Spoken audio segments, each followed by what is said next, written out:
Uh, Good evening, everyone. Uh,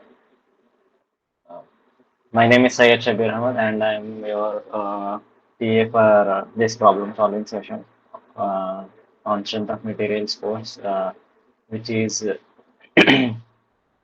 uh, on the NPTEL platform. And the course faculty is Professor K. Ramesh. And we are currently in the week 11 of this course. So, in this week, we are going to continue from the last week's discussion, which was about uh, deflections, deflections in waves,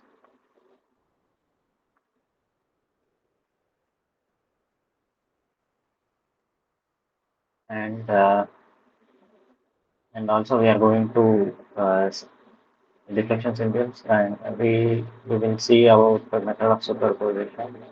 We have seen there are lectures about method of superposition, energy method, and energy method, or fictitious load method to determine the deflection.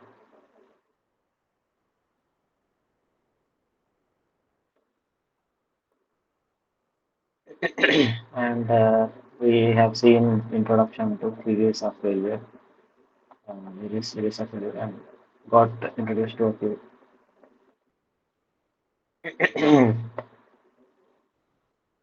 Yeah. Okay. So firstly, I would like to apologize because I had to prepone this session because I won't be available on Tuesday as I'm traveling. So it is preponed. So if any of you who wanted to join but uh, couldn't due to the preponent. And if you haven't seen the mail from the NPTEL, I would like to apologize. I hope I make the recorded session uh, informative enough so that you can follow and get the maximum out of this session.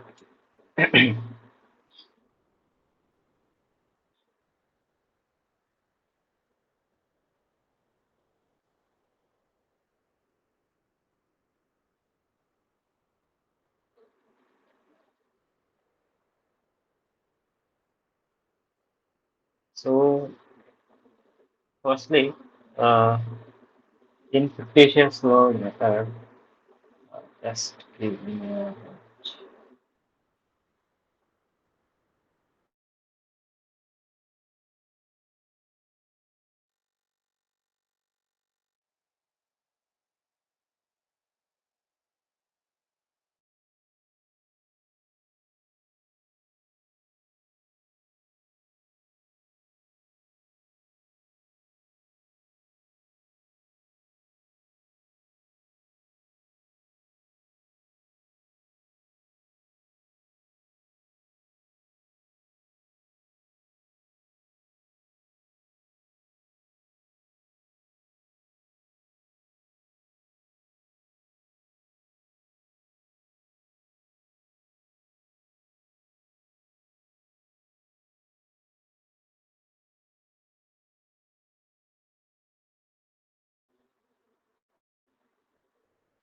So, we have seen the fictitious load method. So, in fictitious load method, to determine the slope, to determine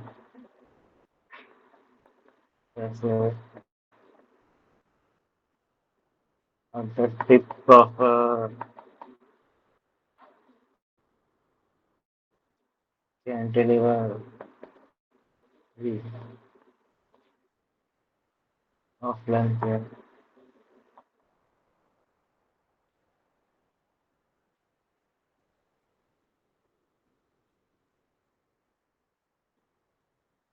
with a point load P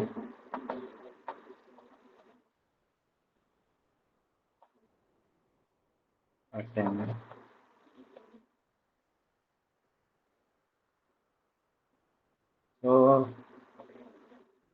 There is a cantilever beam and it is subjected to a point load P of and length of the beam is so let's say this is NJ and this is NB and to find out slope of the theta B,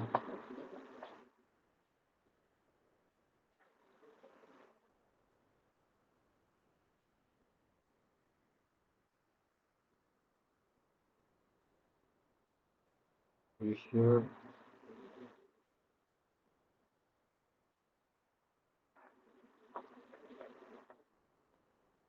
apply a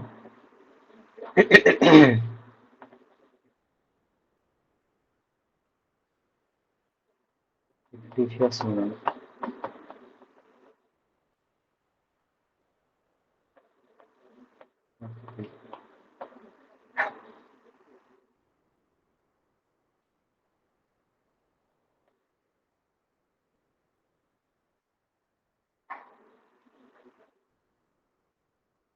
Then we get the strain energy.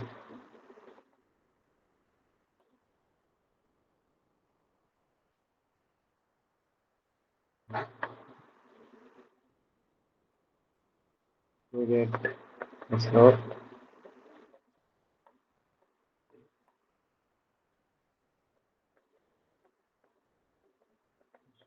dou U1, dou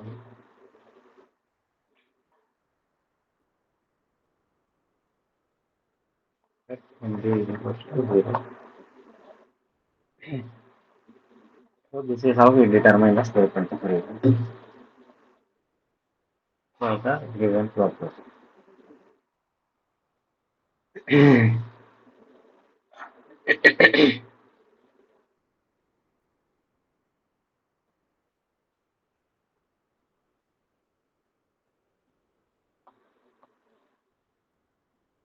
So in theories of failure, we have seen the maximum principal stress theory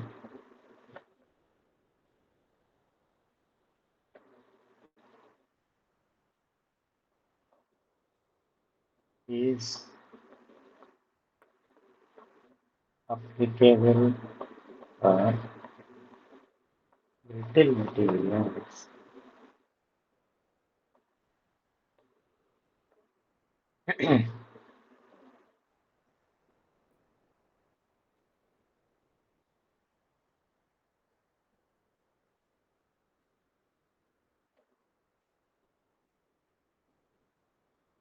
And this theory is attributed to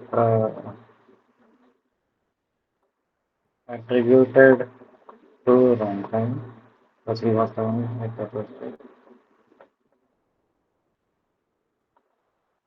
And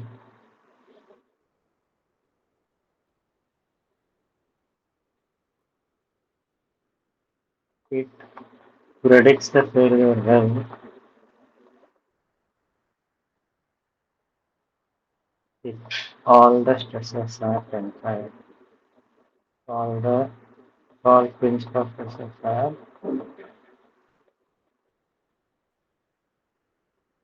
tensile in nature. Because brittle materials have high compressive strength sometimes.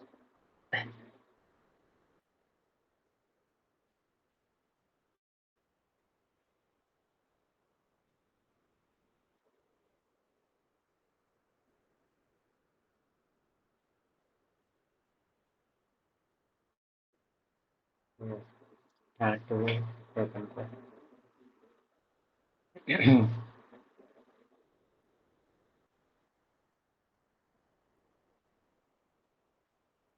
So let's say do different theories of failure and who have okay, okay. So, as I said, maximum principal size is theories attributed to the enzyme. Maximum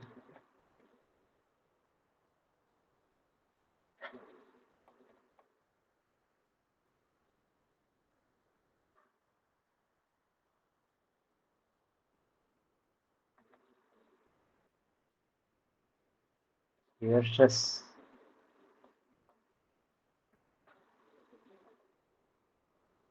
theory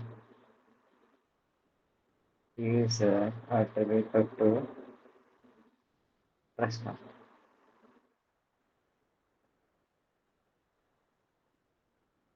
The maximum elastic energy theory is attributed to Beltrami and Hyde.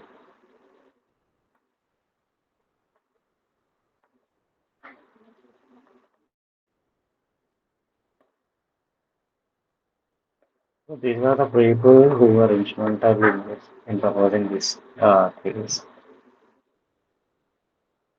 And maximum distortion energy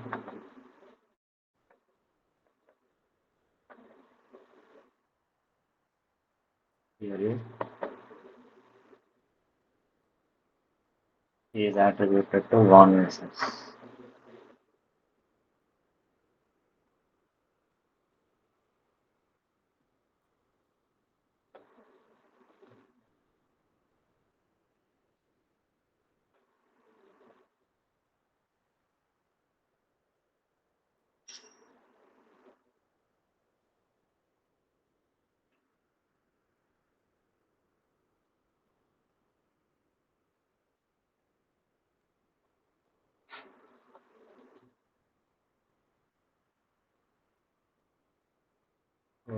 Sheet of limestone used to make chalk. Chalk is common to have uh,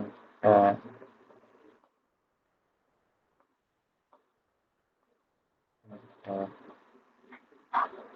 angle of 60 degrees with respect to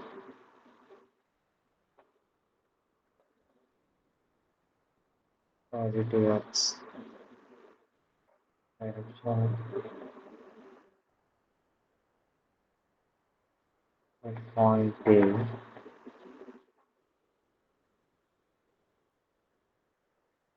Some data moment normal stress.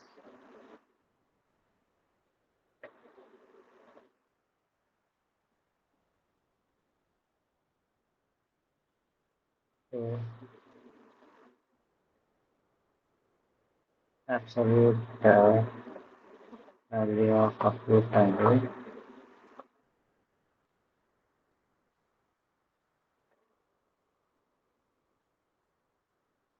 between positive x and maximum equal stress point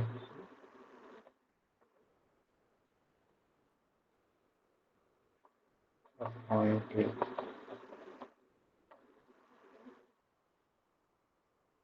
Okay, we have to find out. So let's say this is the it is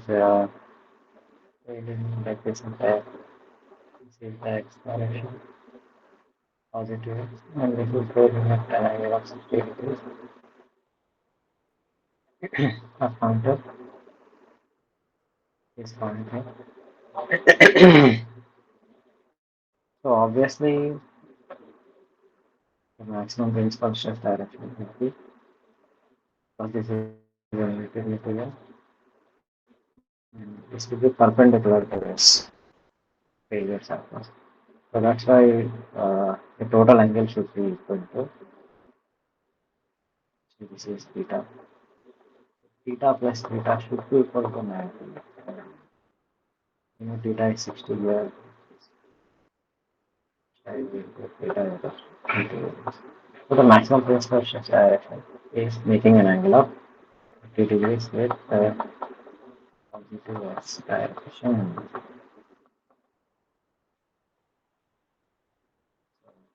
Take a 5 minutes.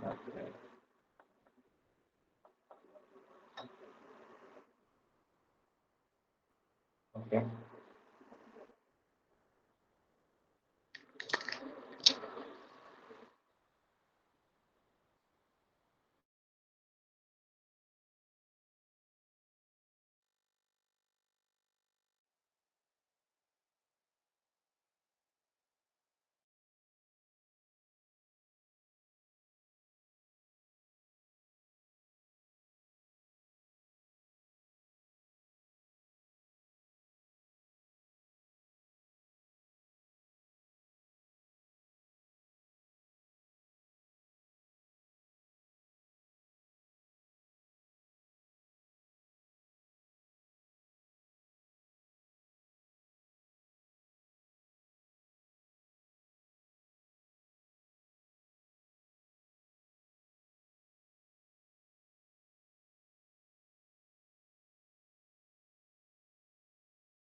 Hello, sir.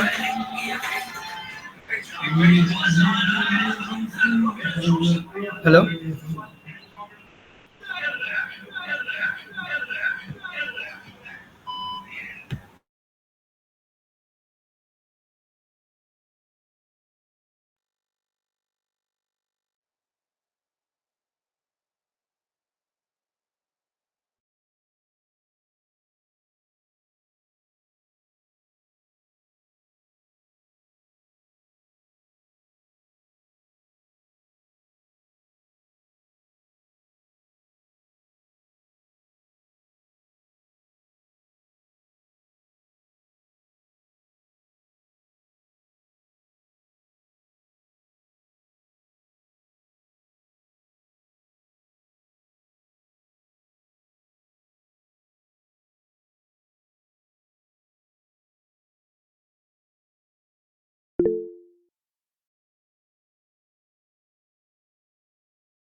Hello, sir.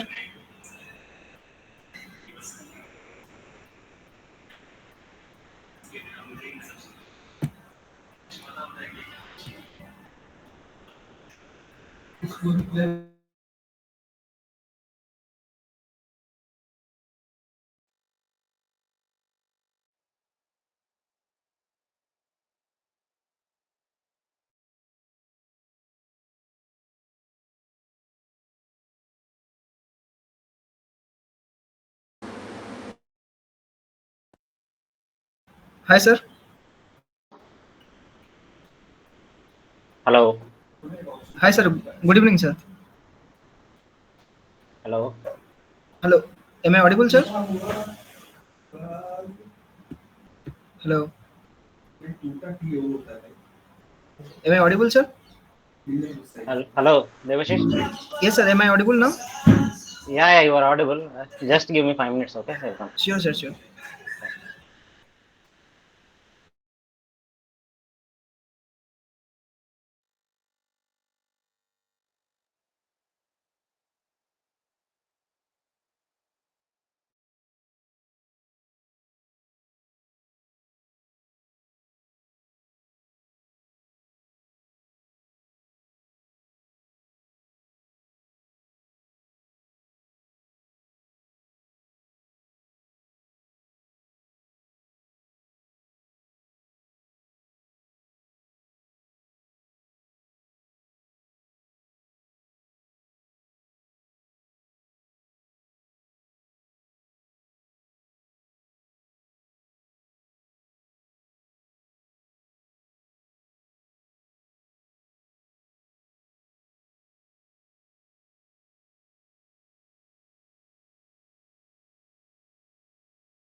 Hello.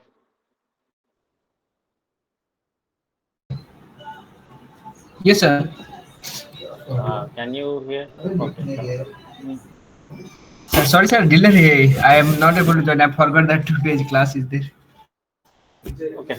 Did you see the mail yesterday? I saw the mail, but continuously Tuesday's class there, so suddenly I came to okay. Tuesday class is there, so it Okay. came in Okay. meeting. Okay. How is your health? Is now good? Yeah. Yeah. No. So, did you watch the lectures? Yes, sir. Yes. Okay. Okay. So, I'll just brief it up. So, in the last week, the discussion was continuous from the previous one, which was about deflections in bits. So, before that, we have seen about double integration, moment curvature relations, uh, and moment area method. So, in this week, we are continuing the discussion and we are going towards method of superposition and fictitious load method or energy methods to determine the deflections. So, which is way simpler than uh, the other methods.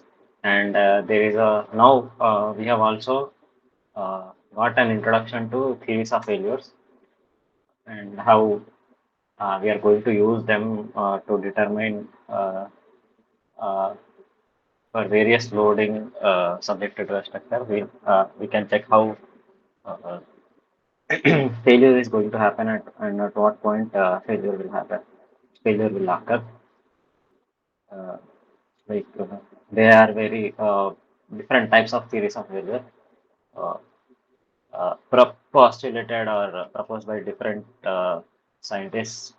Uh, for different materials, we have different failure theories because they have different kind of like if you see a brittle material, it fails suddenly uh, and it fails in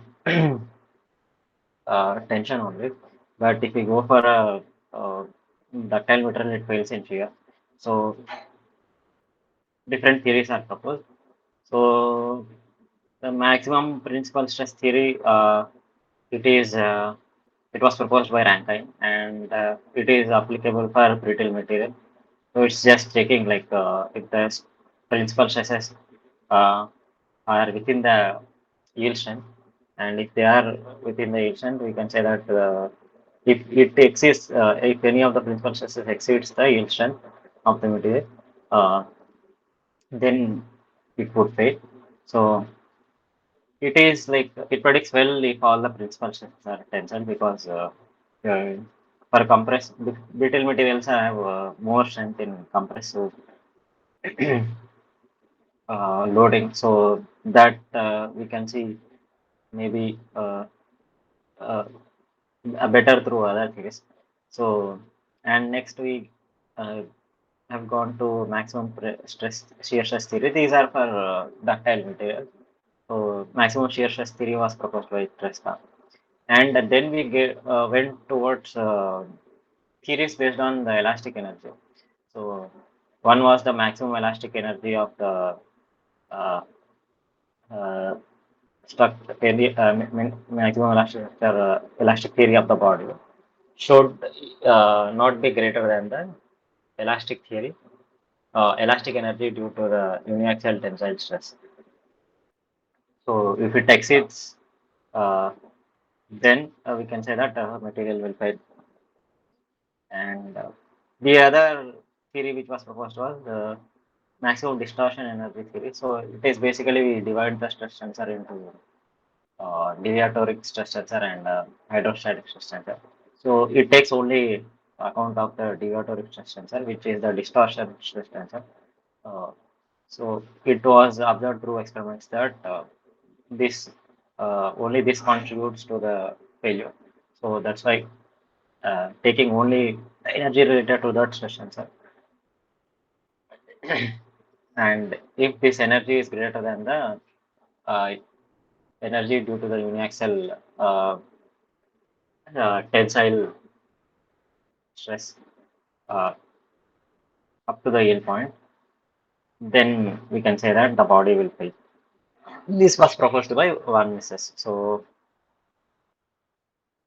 and first is, let's say if we have a cantilever beam, and if there is a load applied at the free end, which is point load at P, and if you want to determine the slope at point P using the fictitious load method. So in fictitious load method, uh, we have to take imaginary loads. That's why we say fictitious, which is not real. So if I want to uh, determine the deflection at this point, I have to take a imaginary load. But in this case, I may not need to take because already there is P. But if there is no P, because we wanted to find out the slope at this point, so there is no moment at this point.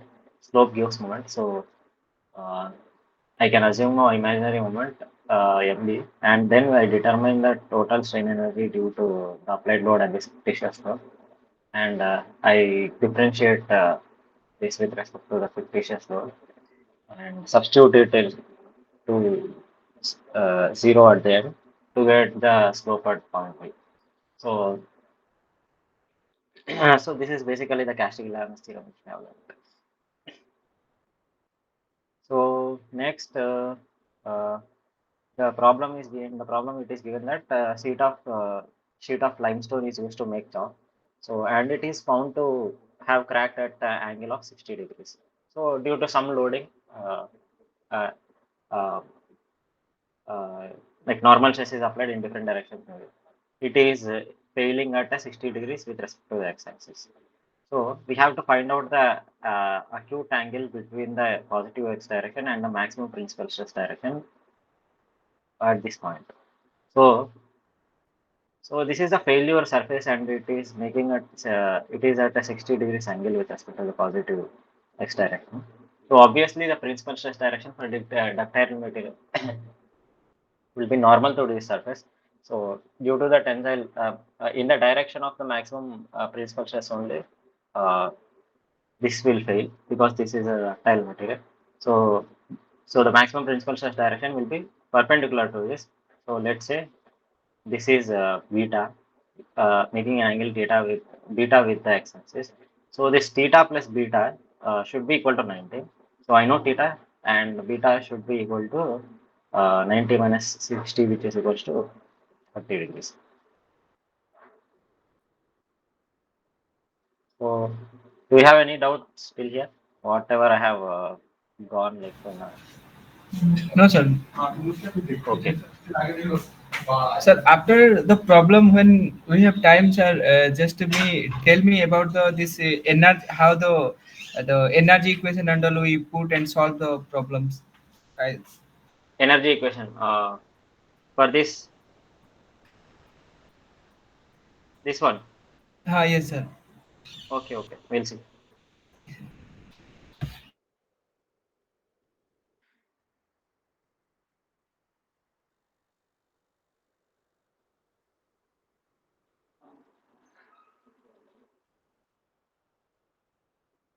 Or I can, let's say.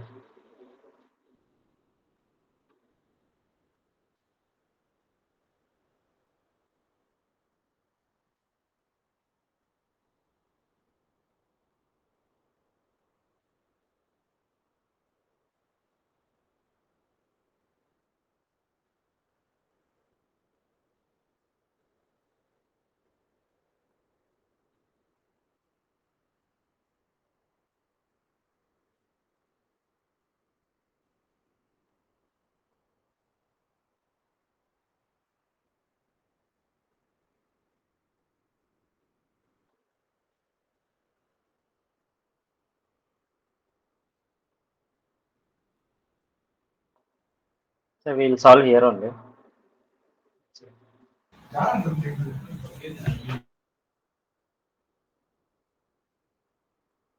See, the strain energy for bending. Okay, I will go here. Sir, the concept behind it is that we calculate the at the time of loading how much energy is stored, Yeah, yeah, or yeah, according to that what is the deflection, so we put the equation and we find it like that. yeah, yeah. So, okay, you know the what is strain energy? Strain energy is energy stored in the material due to the applied load. Yes, sir. So this is, let's say, a force, and this is displacement. So we gradually applied load. So so here we are only talking about this gradually applied loads only, no impact or something other.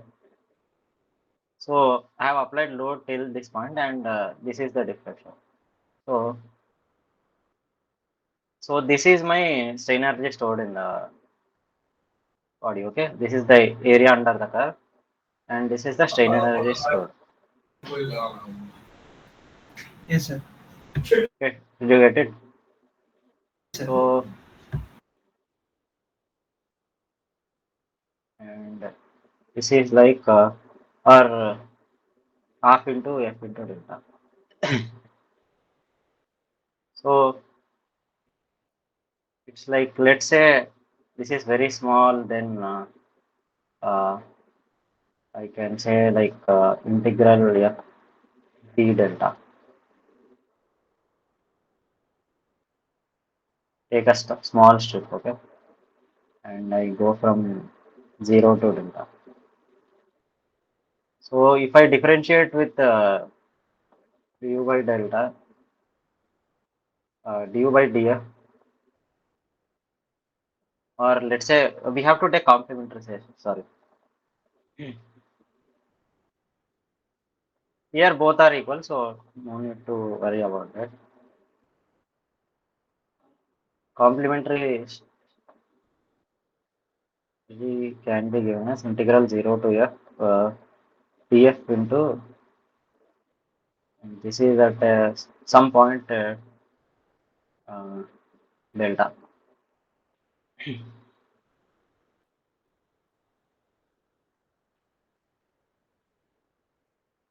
And if you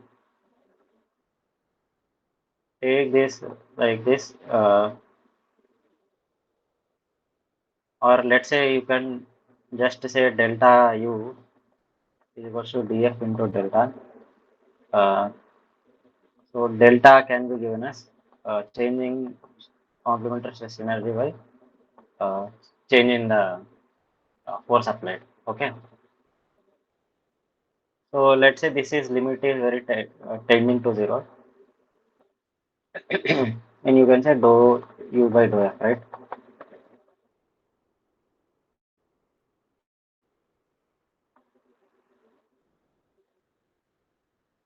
Getting it? Yes, sir. So this is how it was like. This is the basis of it.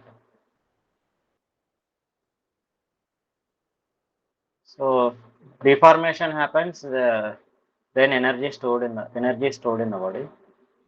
As a result of deformation, energy is stored in the body. So by using that energy, we can obviously get what is the deformation if we know the load, which is giving that deformation. So Sir. yeah, Sir, where this energy equation is very useful and where the fictitious method is very fictitious load is very useful. Are you asking where is it useful? both are, sir, both energy and this fictitious is as per means which is more means according to applications, sir, where we use whereas the case we use the energy method, or wherever in which cases we use the fictitious method. No, the fictitious load method is also called as energy method. So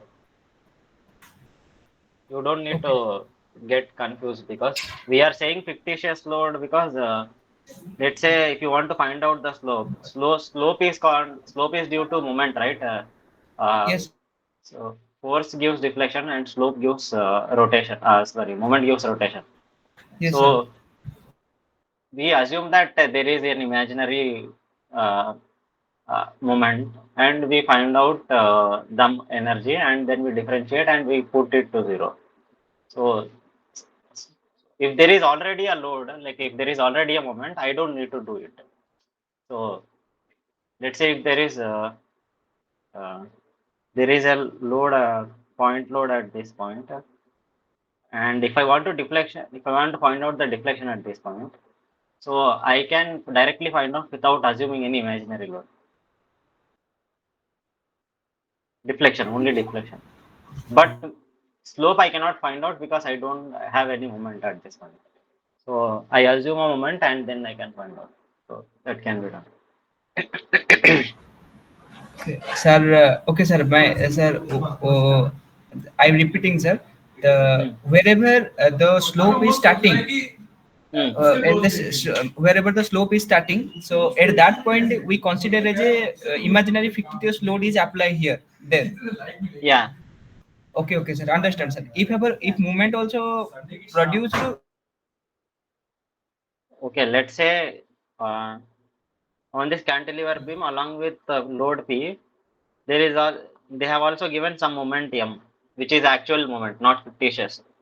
Then I can directly find out the strain energy and I can differentiate with this with respect to M. Okay. I don't need to consider any fictitious load here to find understand, out sir. the slope at this point. Let's say this is A and this is B. So at point B, I don't need to take fictitious load. Okay. Clear, sir.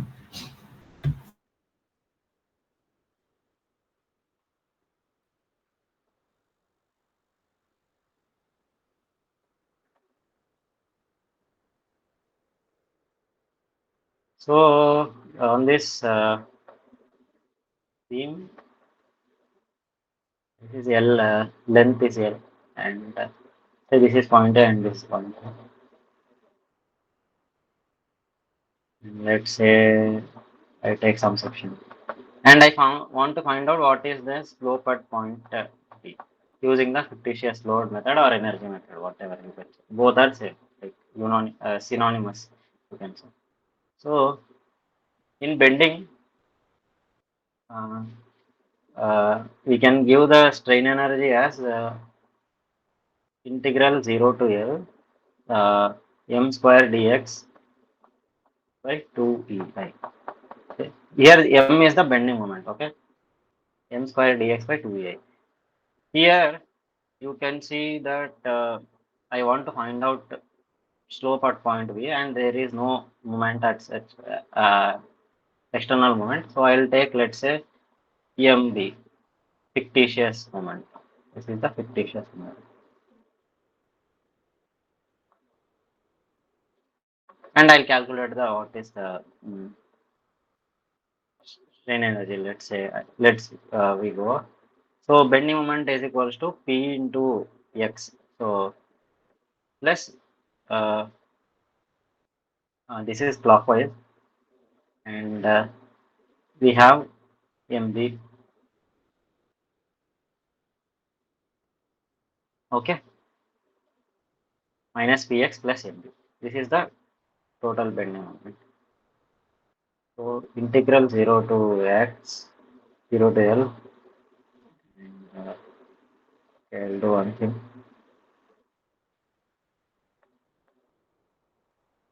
Is equals to, see this 1 by 2 EI is constant. I'm assuming that this is constant, and minus Px plus MB whole square to Px. And I get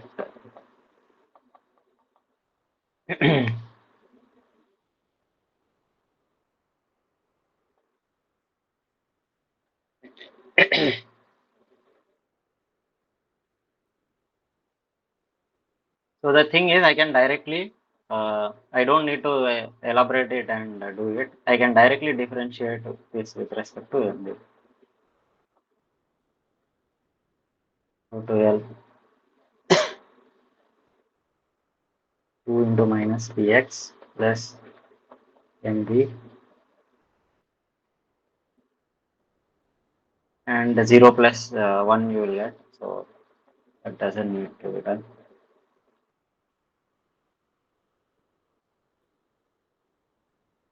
And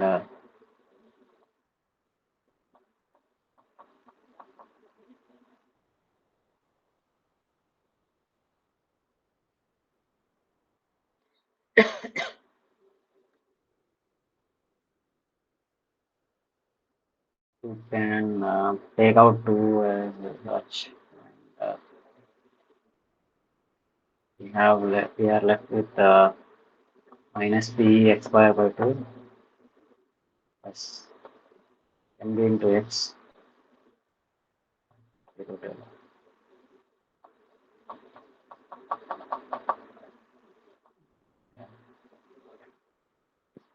So I can just simply put mb is equals to 0 because I have differentiated it. So I don't need to do anything. I can just keep this and I'll get minus PL square by 2A. So this is the slope at this point. So we have already seen this. You can verify like last week we have that or standard formula for slope at point B due to the uh, point load applied at free end is PL square by 2A. Slope is PL square by 2A. Deflection is uh, PL cube by 3A. We know that. Yeah. Yes, sir. Now did you understood like how are we applying this? Yes, sir.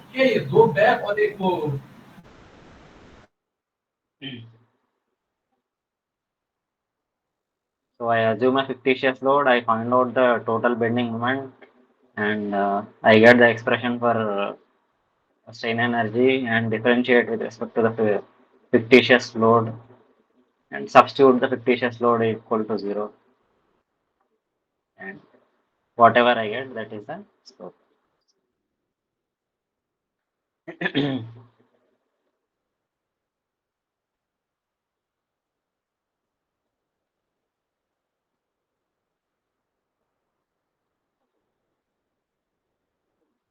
Now we'll see something which is related to uh,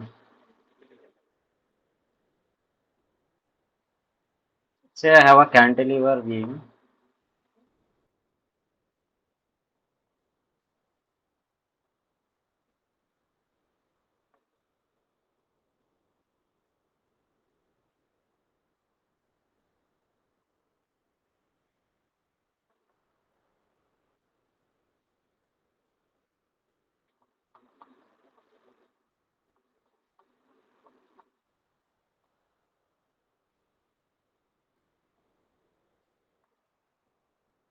And this uniform distributed load is 5 kilonewton per meter, and this is NA and this is NB. This is 2 meters. So what is the magnitude of reaction at B? Uh, I have to find out what is the magnitude of reaction at. So this we can find out directly using the principle of superposition we have seen in the class. So I can take this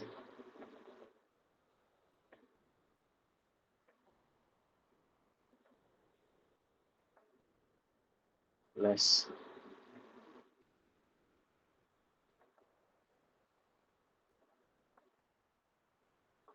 this. So the elastic curve for initial will look like this, and the elastic curve for this will look like this. So we know that uh, the deflection at point B should be equal to 0. We know that condition. So I can just directly take this is the deflection due to this first case is WL power 4 by 8 EI plus and sorry this is minus because this is downwards and RB into L cube by 3 EI equal to 0. So the deflection due to the load at free end and deflection due to the reaction at the free end should be equal to 0, should sum up to 0. So that is the compatibility uh, which will happen. And everything is like I have 5 into uh, uh, they say 2 power 4 by 8. So EA I can take it out. So I can take RB into L cube is 62253. So I can calculate RB from this is 5 into 2 power 4 by 8 2 3 I 2 2. This is reaction at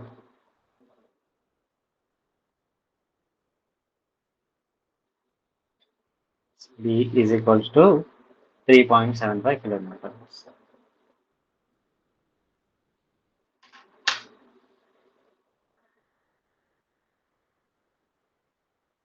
Getting it?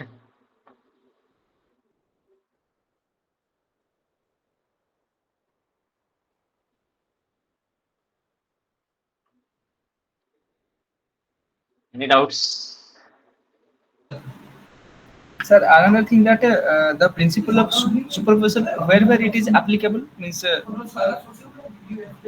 As long as the stress strain relation is linear and the deformation or let's say the deformations are very small, only then it is taken into care.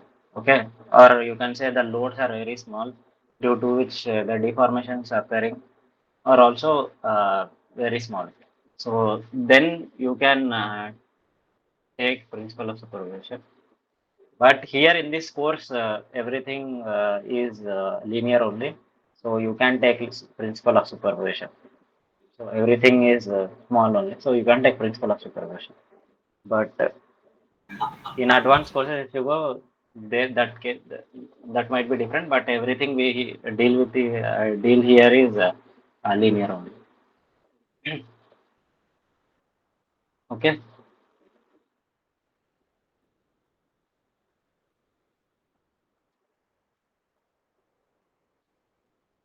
get it? again, sir, what should be the linear relation between which you tell? I don't understand, sir. We have the stress strain curve, right? Stress and strain. So if you take for mild steel, it will look like this.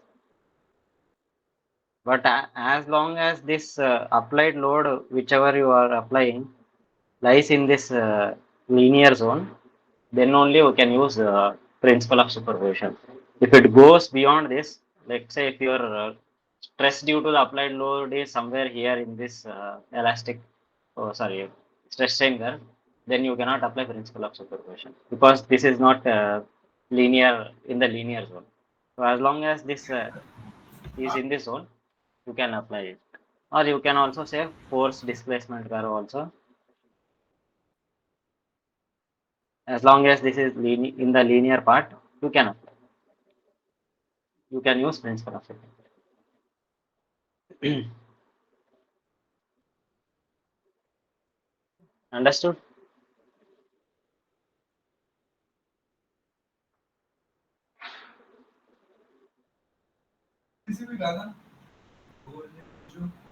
Get it?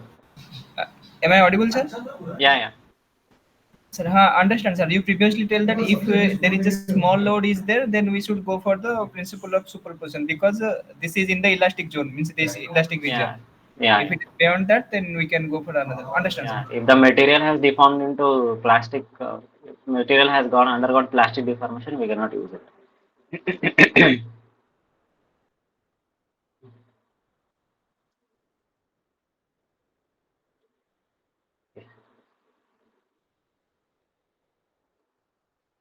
Now, I have this arrangement of beams.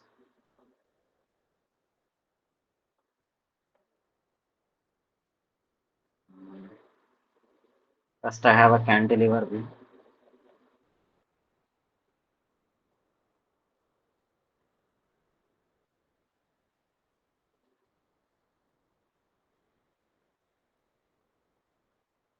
and there is a roller here, and this is placed on some other beam or simply supported.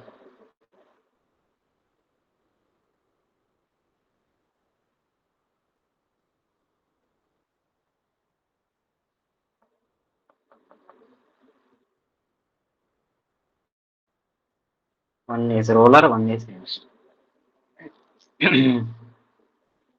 And here there is a UDL which is 2.5 kilonewton per meter, and its length is 10 meter,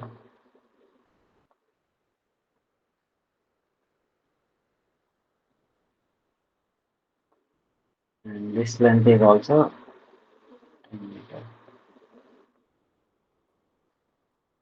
And this distance at which the cantilever is supported on the subtly supported beam is 5 meters. And say this is A, this is B, and this is C, and this is D. And section of both the beams is given here, and it is cross section of this both the beams is 2.2 meter, 0.2 meters and 0.4 meters, and the cross section is of steel. The beam is of steel, which is equals to 200 gigapascals. Okay. So now first we have to find out what is the reaction at C. Okay.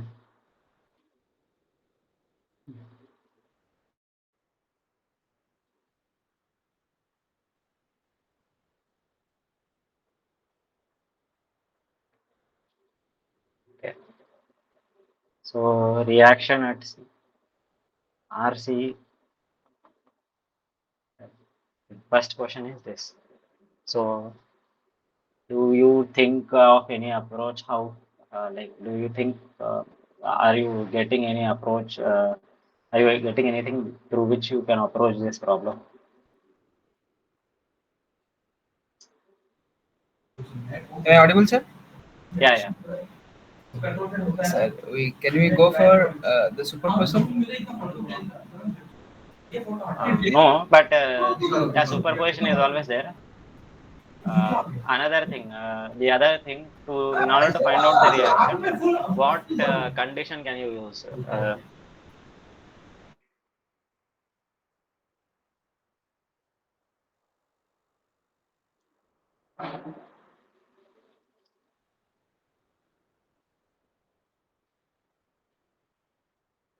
Have any idea? बोला है ऊपर से एक video भी बना दो. Hello, am I audible, sir?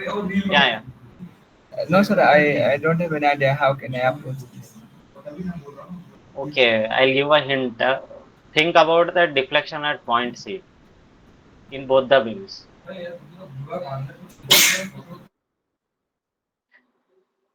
And based on this hint, can you tell me something?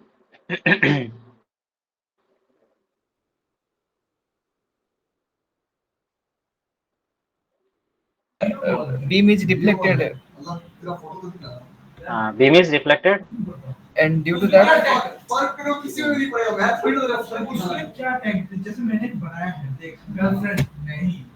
I'm not getting. Okay. So here you can see that let's say this is beam 1 and this is beam 2. Okay. So at point C you can see that deflection at the free end of beam 1, which is a cantilever beam, should be equal to the deflection at the midpoint of the simply supported beam. Did you get it? Sir, how it is possible? That is beam one is how much is deflected? Yes, sir. Sure. Understand, sir. See, beam 1 is there and beam 2 is there.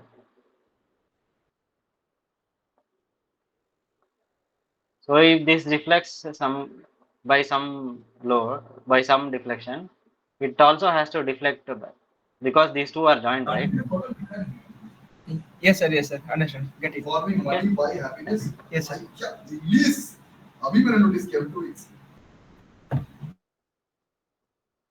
So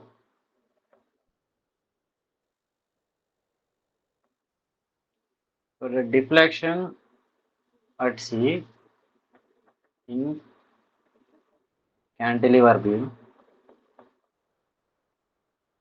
equals to deflection at C in simply supported beam. So in cantilever beam, I have a UDL, and due to that, I'll get the deflection is WL power 4 by ATI.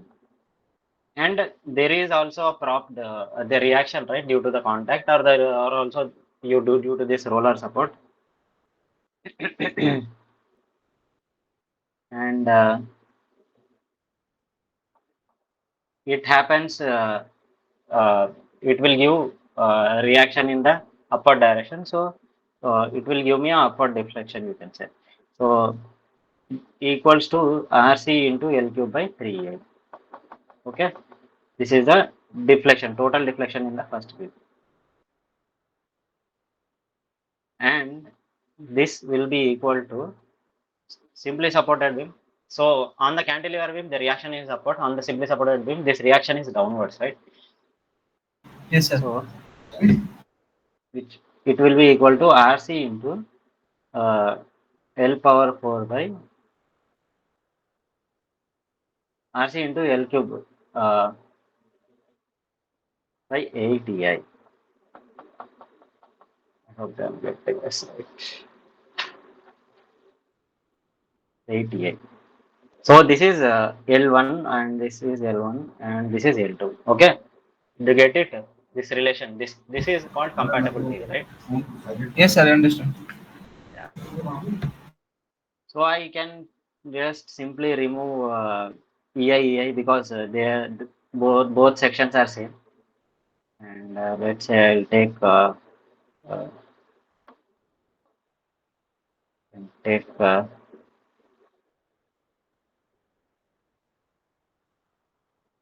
2.5 into 10 power 4 by 8 equal to, so I can take out RC, and I have if I send this to this side, L2 is also 10 power 10 yeah, 10 cube, both are same, right? Yeah, 10 cube by 8 plus 10 cube by 3, and if I do this, okay, so this is 48, yeah, sorry, 48. So and simply do this calculation, and whatever I get, I think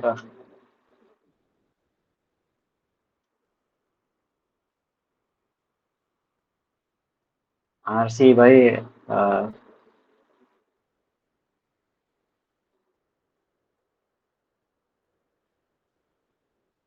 17 by 48 RC I'll get, and 25 by 8,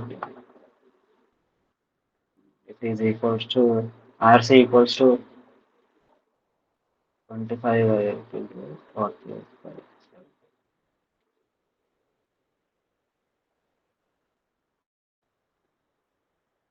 C is equals to 8.8235 kilonewton. Get it? You get this? Doing, sir. Hmm? I'm doing, sir. Okay. One step ahead, please.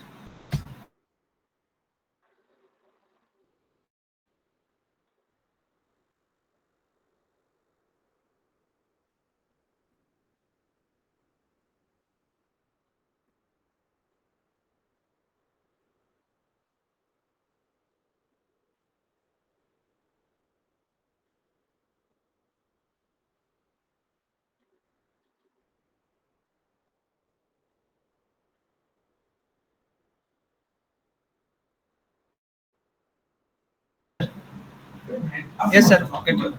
Okay. Now we have to find out what is the deflection at C in mm. So to find out the deflection at C, I can use this formula or this formula, because both will be equal, because using this relation only we have found out RC. So I'll just simply use this. So delta at C is equals to, I can calculate the deflection and the second beam, RC into L cube, L2 cube by 48 EI. So I'll take RC is 8.8235 into 10 cube by 48. E is 200 gigapascal, and this I is 0.2 into 0.4 cube by 12. So BD cube by 12. So I know this. So if I do this,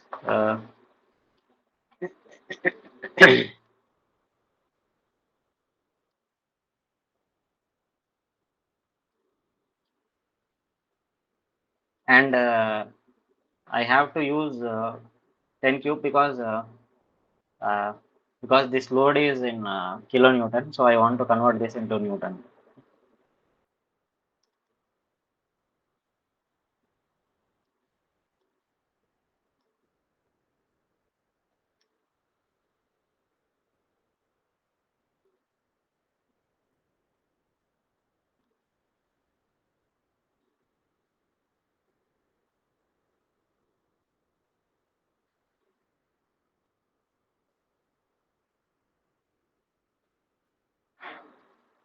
So I'll get something like 8.6169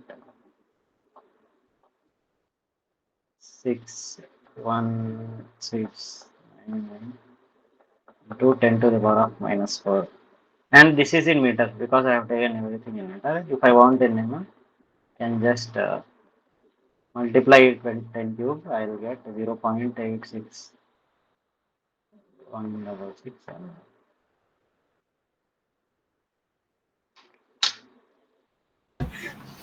Yes, sir. Got it?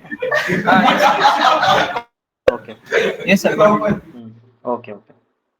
So now I have to find out what is the reaction at point D. So I know what is the reaction at C, and that is the point. That is the point load which is applied on the beam, and it is applied at the center of the simply supported beam. So the reaction at point D will be half of what is applied at point C due to the reaction. So that is 4 point something you will get. So 8.8235 divided by 2. That is the reaction at D and also reaction at B. And Yes, sir. okay,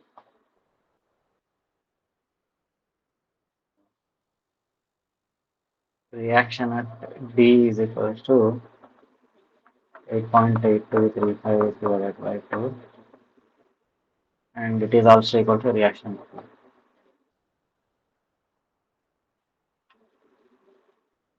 So I get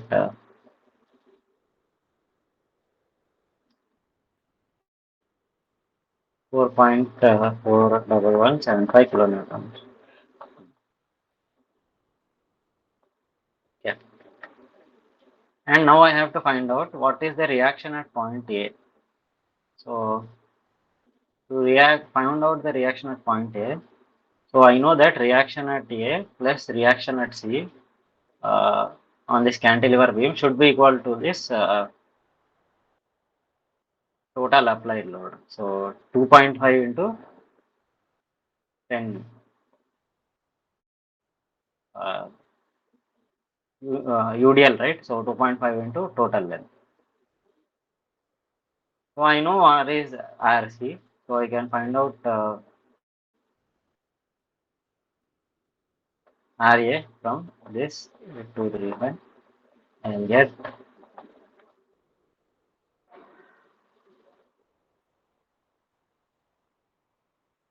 16.1765 kilometer. Got it? Yes, sir. Sir, but I have one question, sir. Yeah, Sir, in the cantilever, the A side is fully fixed, na, sir. How can we take the reaction at A? That is not understood. no. If it is fixed means it has a reaction, right? It has a reaction and it has a force and also it has a moment, fixed moment. At the fixed end, there is a load, uh, reaction is there and also a reaction load is there and also a reaction moment is there. That is a property of fixed end, right? Okay, sir. Understand. So if Okay. fixed end is there, that means we can convert to a reaction plus a moment. Yeah. See, there is a cantilever beam and there is some load applied. So there is some reaction here, right? Yes, sir. And this reaction is equals to P. And there is also a moment, right? Which is P into L.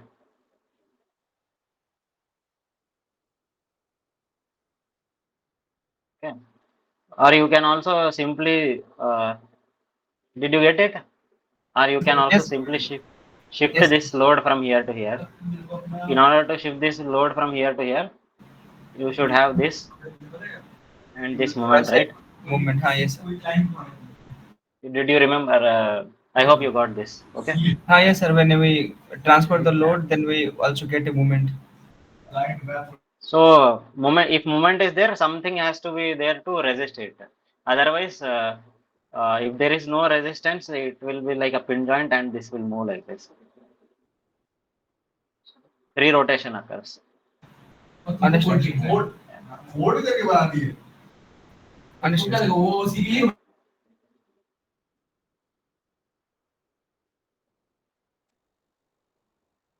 Okay. Okay. So next, we'll go to a problem based on the theories of failure.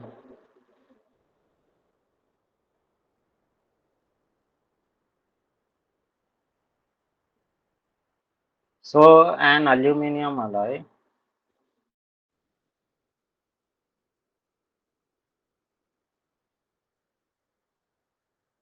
an aluminum alloy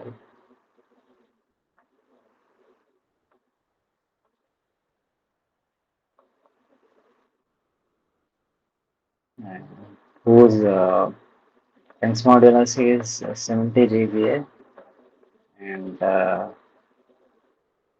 Poisson's ratio is 0.3. Was tested with tested in a lab with uniaxial tension test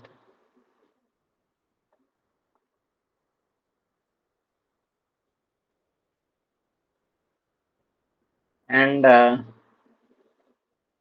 yield strength was found to be yield strain was measured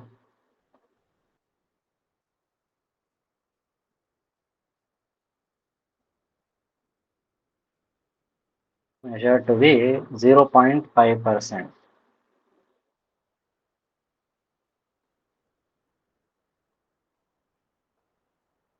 So assume material is linear till yield point.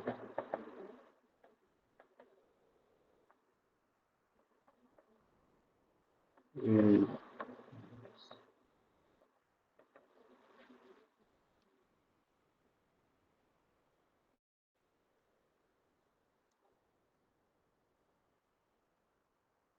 So a shaft of this material was made and it is subjected to some load like this. Shaft of this material is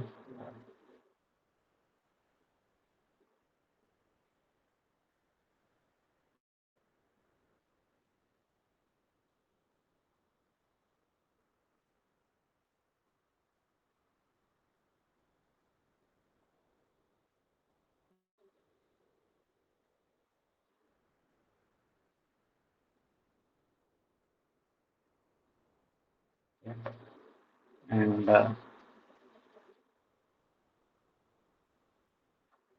see some 30 mm. Dia of this is 30 mm. And there is some load applied here.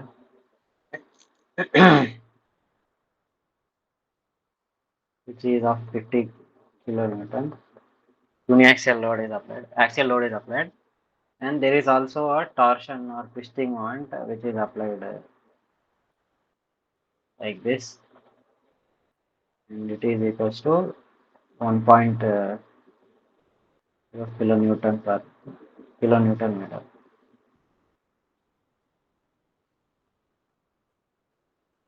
In length of it is 500 mm, and this is the z-axis. Along the length, we take the z-axis. So take down all the information which is given. So E is given, nu is given, and yield strain is given, which is 0.5%. Okay. So first thing is we have to find out what is the yield strength of the material in megapascal.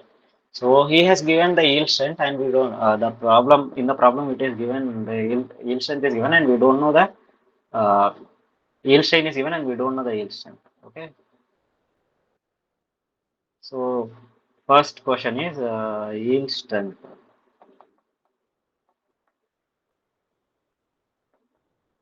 or sigma ys equal to question mark. So if I take a simple stress strain diagram and if I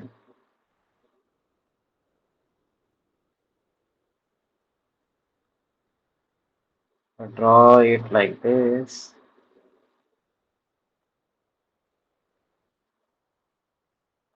and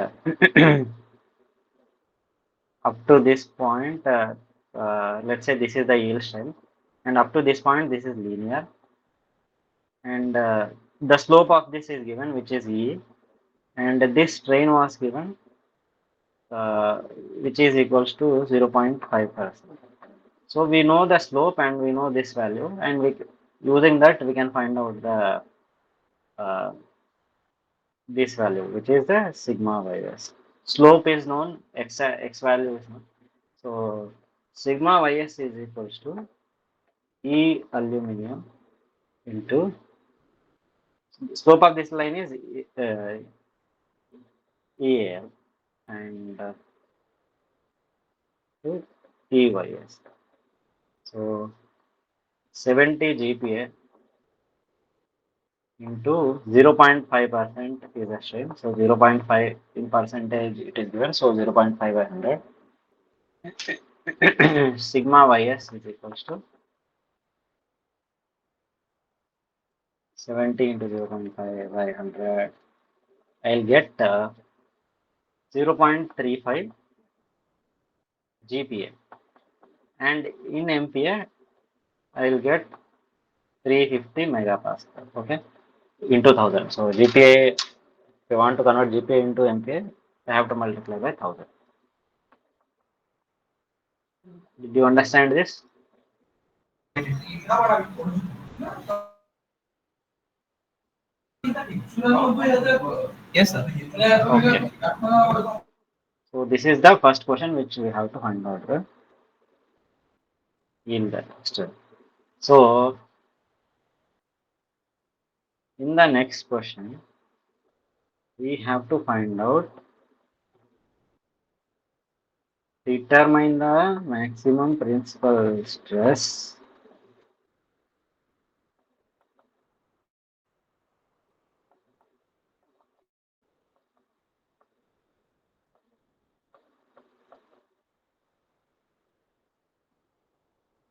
in MPA for this shaft, for the shaft given. So, so in this shaft we can see that there is a twisting moment which is applied and also a axial load which is applied. So in order to find out the uh, maximum principal stress,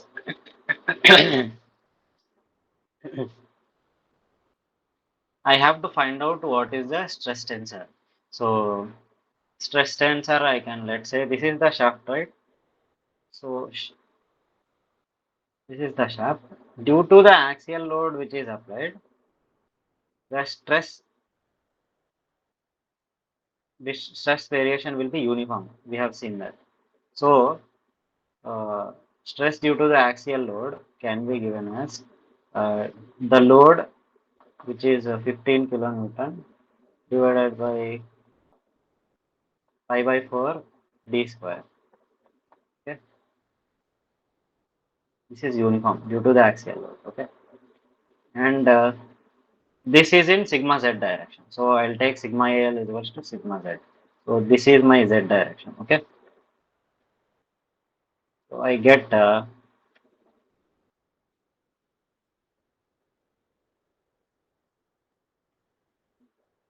pi by 4 into 30 square. Get 21.22065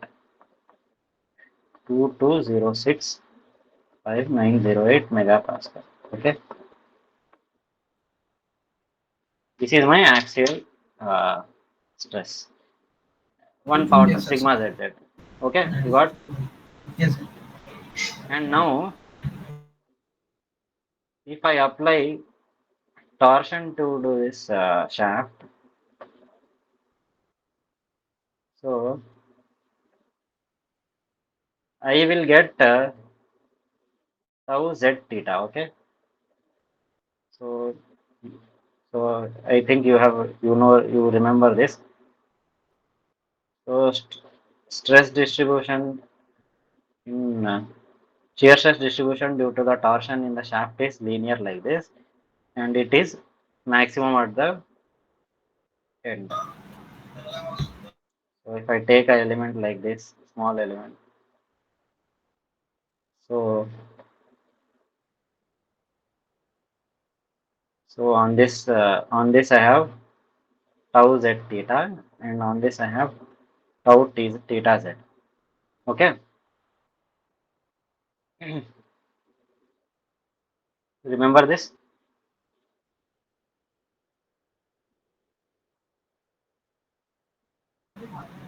Hello. Yeah, do you Yes, sir. remember this? Yeah. Yes, sir. Yes. So now I have to find out tau z theta due to the moment applied. So I can use the torsion equation, which is mt by ip is equals to tau z theta by r. So r here I want to find out the maximum stress so that I can find out the maximum principal stress, right? So it occurs at the end of the end at the, what you can say, at maximum radial distance from the center. So I can take this d by 2.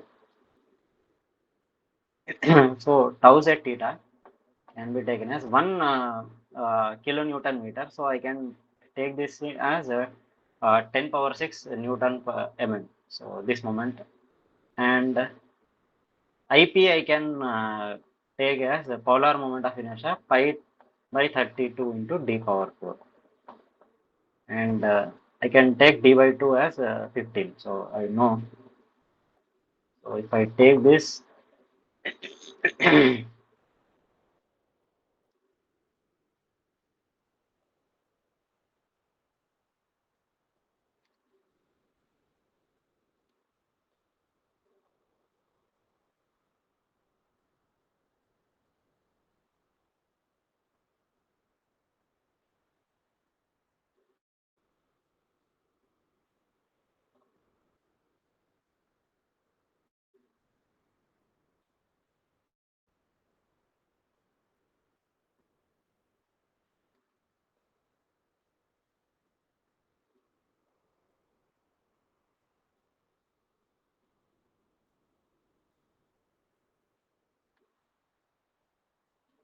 So I'll get tau z theta as 1888 62808 megapascal. So I Yes, sir. got stress due to the axial and also the stress due to the what you say that torsion. Okay. So at any point on this, I can have can take a stress tensor, small element. I can take sigma zz and I have tau z theta and tau theta z. So this is what my element will look like. So my stress tensor will look like this. So 0 0 0 0 0 tau z theta, or you can say tau theta z and tau z theta and sigma z z. This is what my stress tensor will look like due to the applied loads. So Understand, sir. this is additionally occurring due to the axial load which is applied. If there was no axial load, this will become zero, and this is the stress tensor for torsion in polar coordinates. So whatever this is, I am talking about here. I am talking here in polar coordinates. Polar coordinate is r, theta, and z. Okay. So this is sigma r, sigma r theta, sigma r z, like that. Yeah. So I have 0 0 0 0 0 18628862088 and 188620808 and 22.2206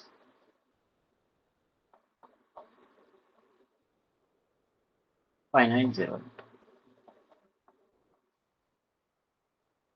So I know I have got the stress tensor.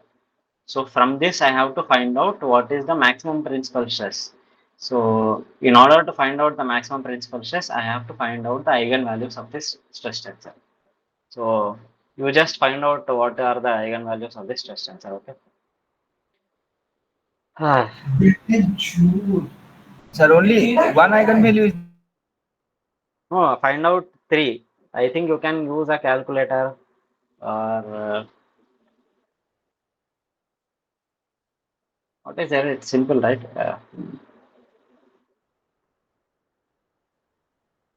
Three eigenvalues you have to find out. Okay, sir.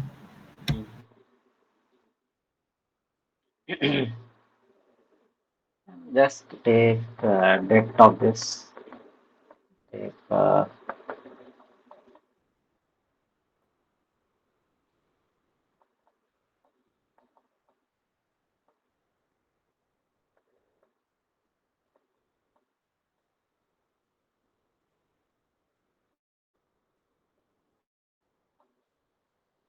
and,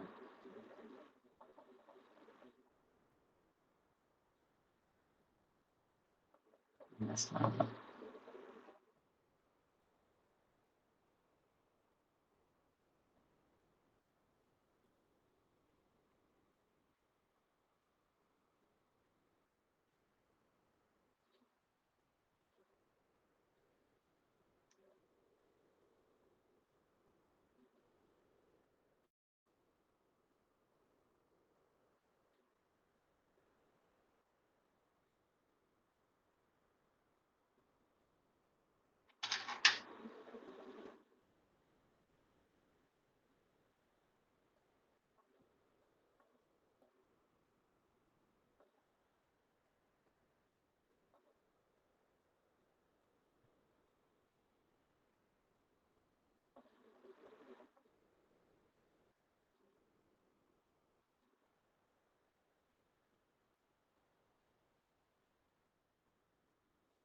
I can just take this.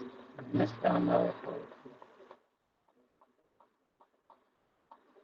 8 minus lambda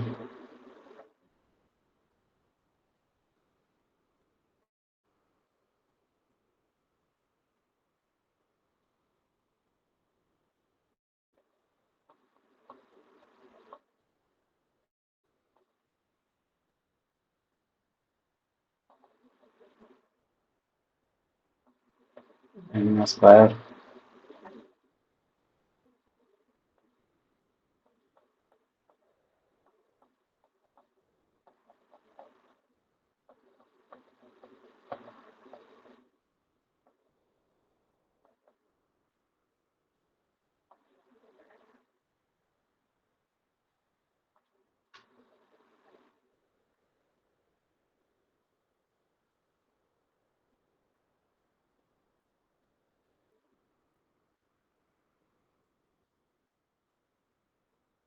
So we'll get a cubic equation.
You will get sigma 1 as 199.53658 megapascal. Sigma 2 is 0 and sigma 3 is minus 1783159 megapascal. Got it? No, sir, some calculation error maybe. Yeah. You will get this equation. You just solve for this equation. This is equals to 0.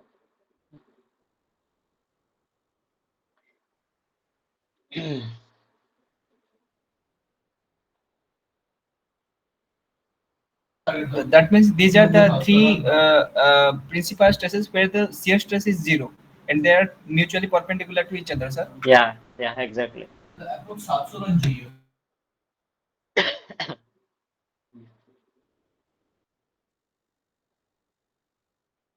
Tell me when you are done.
Got it?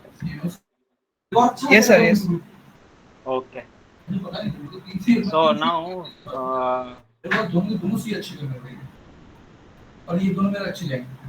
so this is the my major principal stress, and this is the minor. So in absolute terms, so if we take these stresses on the number line, the minimum is the minor and the maximum which is, which we get is the major principal stress. Okay.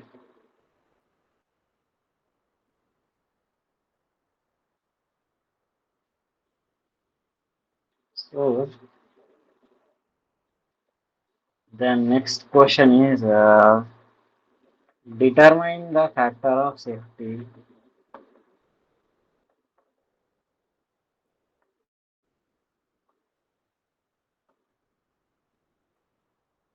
against yielding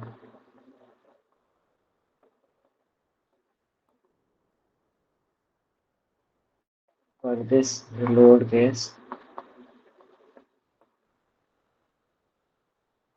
When Tresca yield criteria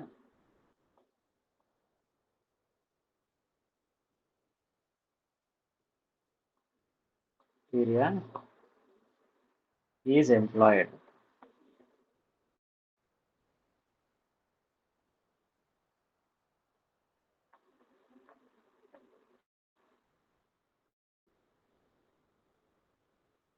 Okay, so we got the principal stresses and we have to find out the factor of safety when Tresca yield criteria is employed. So this Tresca yield criteria tells out about this maximum shear stress, right? So so the maximum shear stress is basically sigma max minus sigma min, or sigma 1 minus sigma 2, sigma 1 minus sigma 3 by 2. It should be greater than or equals to sigma ys by 2. So if this is greater than the maximum shear stress is greater than this, then according to this theory, failure will happen. So obviously, uh, in order to maintain the safety, this should be less than. So greater than means failure will happen. Greater than or equals to failure will happen. Less than means if the maximum shear stress due to the applied loads is less than this, then failure will not happen and material will be safe. So say if I want to find out the factor of safety, what I can do? I can do sigma ys, 2 and 2 I can remove, divided by sigma max minus sigma min. Okay, or so yield stress should be the maximum thing. Like, so factor of safety should be greater than 1. Then I can say that my material is safe. Okay, so my yield stress which I have calculated here is 350 megapascal, and the sigma max which I have got is 199.5368, 53658, and sigma min which is minus and minus already, and if I take minus of minus, I'll get plus 178.315. So if I do this, I'll get factor of safety 350 by 199.53658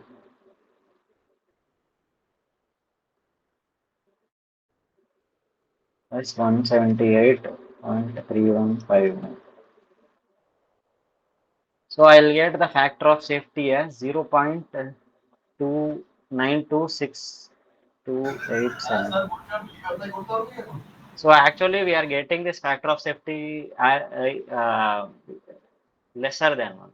So according to this Tresca yield strength criteria, the material should fail under shear due to the maximum shear stress. Okay. Understand, Now, sir. yeah. Sir, in the Tresca, what is the this envelope condition means that I not understand, sir. Why they take the envelope on any auxiliary plane? Okay.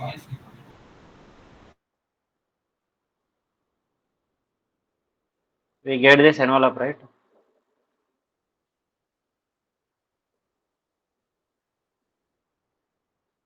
Right. Yes, sir. So this is basically nothing but your sigma 1 minus sigma 2 by 2 is equals to sigma ys by 2. So if you draw this, if you take some values and if you draw this, you will get this envelope. Okay. Assuming that sigma 3 is 0 here. Okay. So if the values of sigma 1 and sigma 2 go beyond this envelope, obviously failure will occur. So if they remain this, so if they are in this, if they are remaining in this envelope, that means that they are satisfying this equation. Okay. So means this is lesser than yield strength.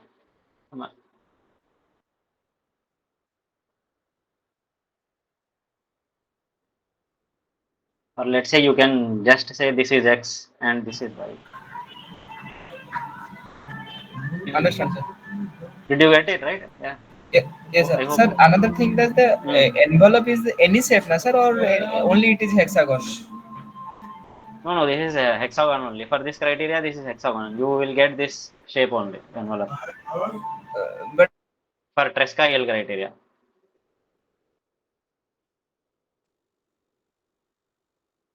So this equation will give you this envelope.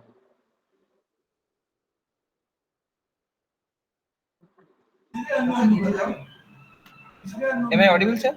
Yeah, yeah. Ask. Sir, and the hexagon axis is mutually inclined equal angle with respect to x, y, and z. Ah, Okay, I sir. didn't understand. Understand. Yeah. Hmm. Okay, okay. Hexagon is like uh, it is representing, but like yeah, if you see this equation, this will give you a hexagon. Okay.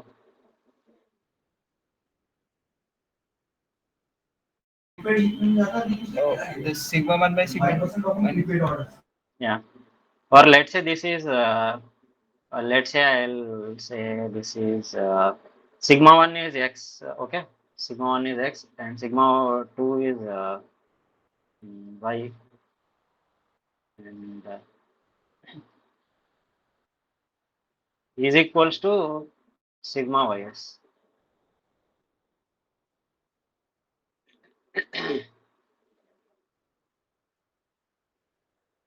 Thing like this.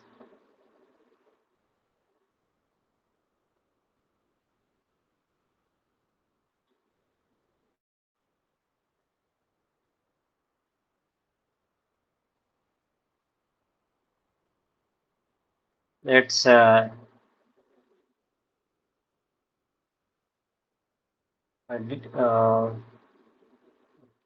say y is equals to sigma ys plus x.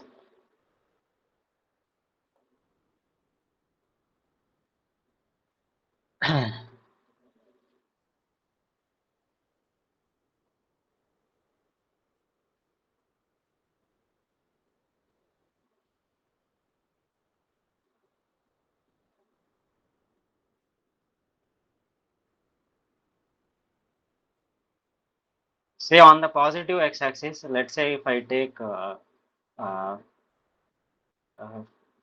on the x-axis, on the sigma 1 x-axis, y is 0, right?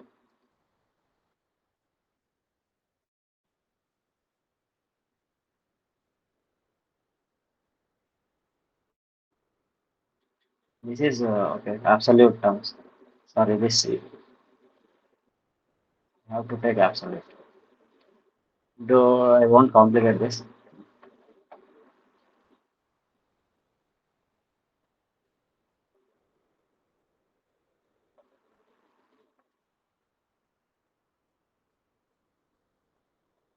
Sigma 1 minus sigma 2 is greater than or equals to sigma ys. Okay. So on the x-axis, on the x-axis, if I have, let's say, sigma 1 is equals to sigma s, means let's say this at this point this is sigma ys.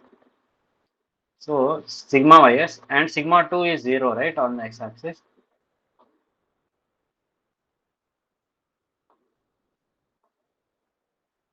On the y-axis also similarly, this is sigma ys. Negative, sorry, if I go in the negative direction also, this is absolute, okay, absolute. So I have to take positive and negative.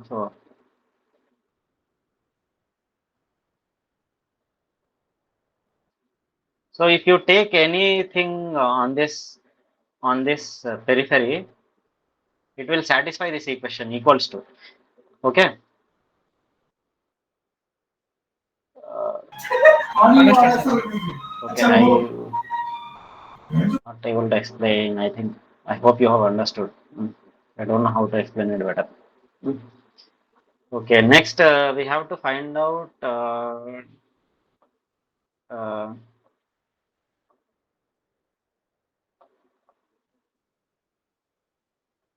determine the factor of safety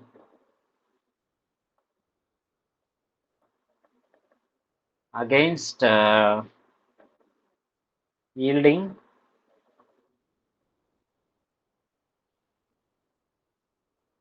for this load case, for the given load case of the shaft.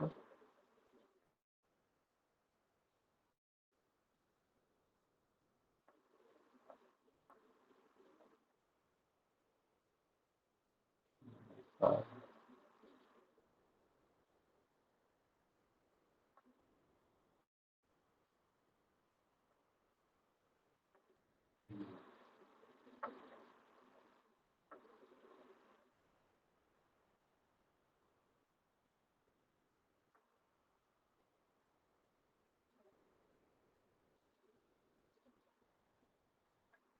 when one misses yield criteria is applied.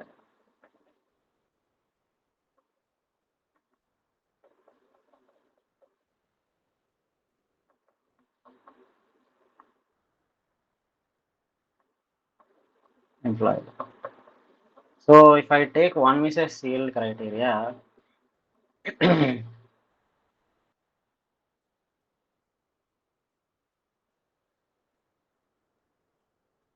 uh, what is this? Or the maximum distortion energy theorem. So we have sigma 1 minus sigma 2 whole square plus sigma 2 minus sigma 3 whole square plus sigma 3 minus sigma 1 whole square is greater than or equal to 2 into sigma ys whole square. Okay, so this is the one misses uh, yield criteria. So if this thing, this is the maximum distortion energy, is greater than this, uh, uh,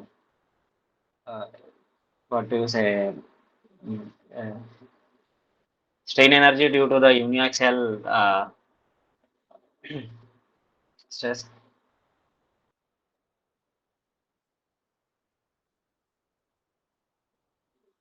Wait, failure will occur. So if I have to find out the factor of safety, I can just take this right hand side divided by the left hand side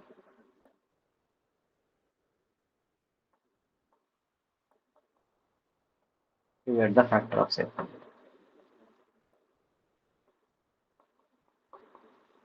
So I know sigma 1, sigma 2, sigma 3 we have calculated, and uh, Sigma ys also we have calculated. T square sigma 2 is 0 and sigma 1 is 199.53658 whole square plus sigma 2 is 0, sigma 3 is minus minus and 178 plus 178 3159 whole square plus sigma 3 minus sigma 1 which is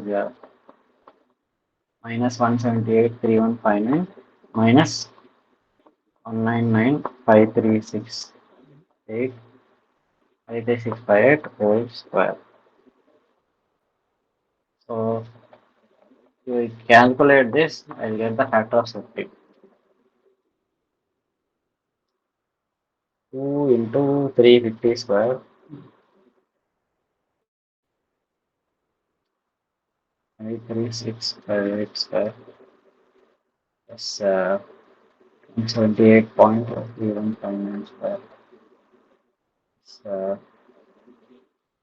178.3159 plus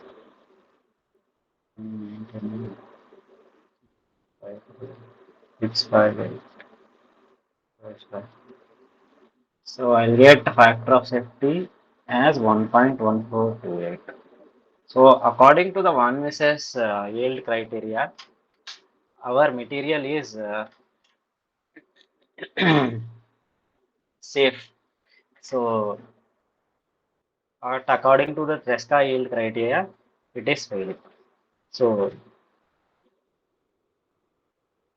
one misses Yes. is yeah, you got it. Yes, sir. Maximum distortion energy theorem is considered to be more reliable than the maximum shear stress theory. So you can consider that material is safe.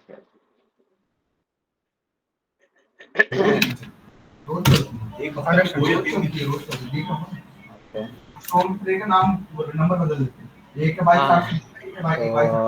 Ah, so that's all I have. That's all I have for today's discussion. These are all the problems which I have got. Sir, once you Ah, show me that this cubic equation, sir, once. cubic equation. Okay. So that is sigma minus lambda into the identity matrix, na sir? Yeah, yeah. Identity matrix I have done, right. Okay. What is lambda into y is lambda only, right? Yes, sir.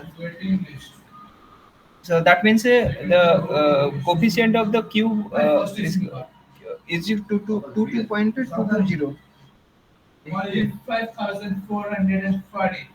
Coefficient of cube is one only. One, one, one. Yeah, Sorry, sir. yeah. Coefficient of lambda square is 22.206 and coefficient of lambda is 188.628 something square. Okay. सारी चीजें एक बार compare कर date wise सब कुछ देख date sir, Hmm. and the okay, d is equal to 0. D is equals to The final x cube plus bx square plus cx plus d is equal to 0, na sir? yeah, yeah. Ax cube plus bx square plus cx plus d is equals to 0. So d is 0 here. So anyway d is 0. Sir, The I got. constant is 0. Yes, sir. I got a different value there. Maybe I did some wrong, operate wrongly, sir. Just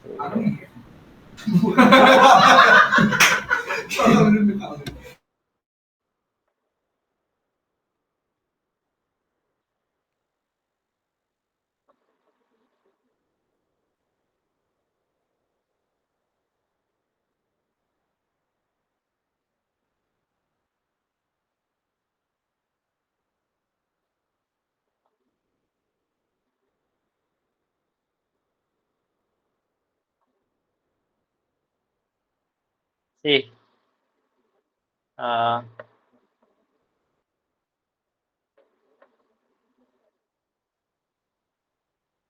so I'll get a minus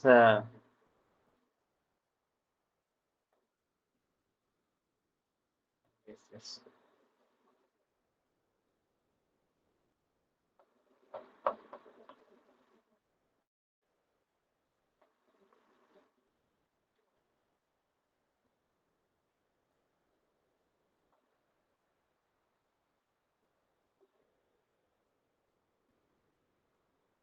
I'll get minus lambda cube plus 22.220650908 lambda square and plus 188.62808 whole square into lambda.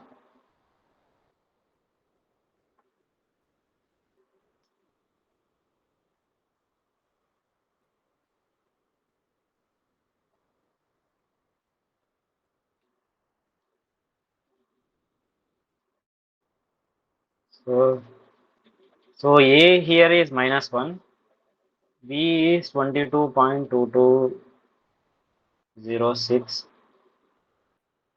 22.22065098 and C here is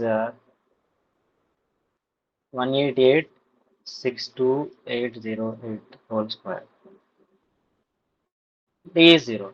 So I'm getting x1 as 200 and minus 177. Okay, something Yes, sir. related to it. Yeah, minus 177 and x3 is 0. Yeah, nearly somewhat, nearly what I have told that what you have got because of the decimals you can say. Understand, sir. Okay. Sir, the another thing is that I have doubt. Sir, you have, sir, 5 minute time, sir. Yeah, yeah. Tell me.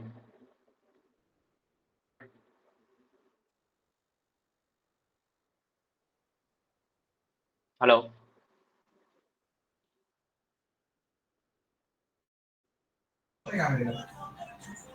Hello. Yeah, yeah. Tell me. Sir, the deviatoric stresses. Sir, Hmm. so the pure stresses and plus hydrostatic stresses. Why that considered as a hydrostatic stresses? Hydrostatic stress is when an element experiences same pressure on all the sides, right? Hydrostatic.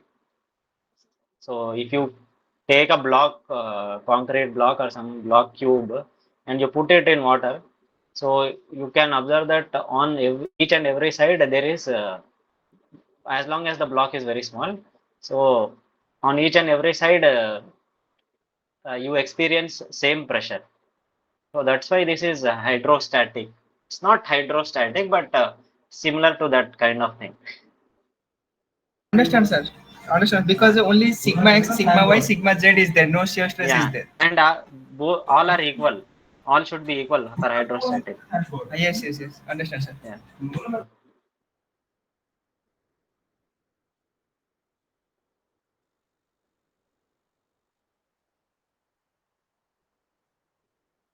Okay. Anything else? Yes, sir. Yeah. Sir, the dot AC dot in is the official mail ID of the Professor K. Ramesh, sir. Yeah, yeah. That is that. Hmm. And say, I still now he don't respond. Am I